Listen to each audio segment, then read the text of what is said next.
Hello guys, welcome to Easy Tech Solution channel. Hope you're doing well. In this video I'm gonna show you how to use GIF on Instagram stories. So guys, for that you have to select the picture or the video that you want to share on your Instagram stories.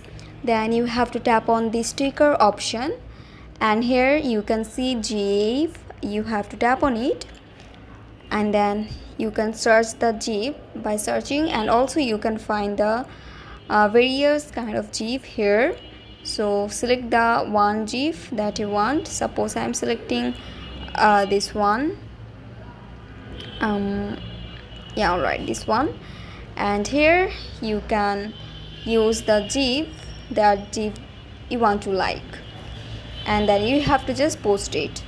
So guys, that's it. That's how you can do it. I hope this video was helpful to you. If it was, then please give a thumbs up and hit the subscribe button, and thanks for watching the video.